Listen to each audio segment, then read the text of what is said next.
Of the possession, huwag muna natin pilitin mag-titira ng stress habang binibigay sa atin. Pero kapag ka na-establish na natin yung kayo natin, mas lalo na mag-i-balance yung sa ilalim. Doon tayo mag-titira sa labas kasi nga ako na yung titira sa ilalim na. So establish muna natin yung kayo stress pa natin. Ngayon, ito yung palaging pagkesa niya. Naka-2-3 lang. Kapag naka-2-3 tayo, overload lang yung kanilang confidence. Pupunta dyan, tapos pupunta sa gilid, ganyan. So ang pinaka-focal point, ang pinaka-attack nila palagi sa 2-3 zone natin. Dito, manggagaling dito, tsaka dito sa gilid. So kailangan naka-contest yan, ha? Nasa gilid. At ito nga dyan, pagka nandito na may action, sikipan nyo yung hayaan yung ibigay sa kanila dito sa isang gilid. And then, pasikitin nyo lang yung nandito yung action. Tapos, ready to contest here sa gilid at saka dito kasi yan yung attack palagi nila pag yung kanilang motion offense sa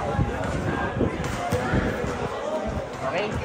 O kapag nag-man-to-man naman sila, kasi nga, sanay sa man-to-man yan, simplihan na lang natin, bigyan ng pose na sa akin.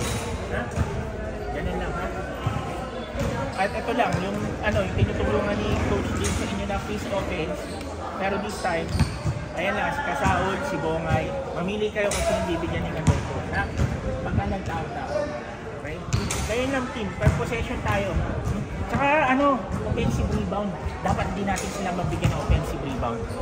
Kailangan nalilimit lang natin sila na one shot per possession. Malaki chance natin manalo kapag gano'n. Oh. Mga tao lang naman yan eh, underdog tayo. We have to play underdog, all out na. Sa atin, napapansin ko pag naglalaro tayo, nakatingin kayo lagi, binabantayan nyo yung score. Kunwari, lumamang tayo 5, sa score kayo nagbabase eh. Huwag i-score yung pagtuunan nyo ng pansin, yung possession.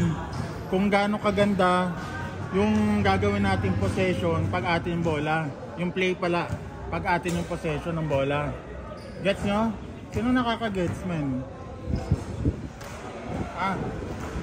Kasi dito, men, wag yung pag nakikinig kayo, pumapasok, lumalabas. Intindihin nyo yung sinasabi namin para hindi sayang yung mga pinag-aaralan namin. Gagawin nyo na lang naman eh. Advantage natin. Anong advantage natin, tingin nyo?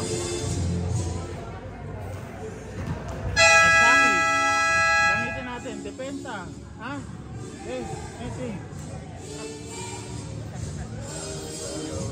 Lord, maraming salamat sa opportunity na makapaglaro na naman sa MSC. Hopefully walang may injury sa amin, binigay namin yung best namin. Mga nabahala, Lord, in Jesus' name. Amen. Pump tayo, ha? 1, 2, 3, pump! Pass. Bongay. Kasaul. Ivan.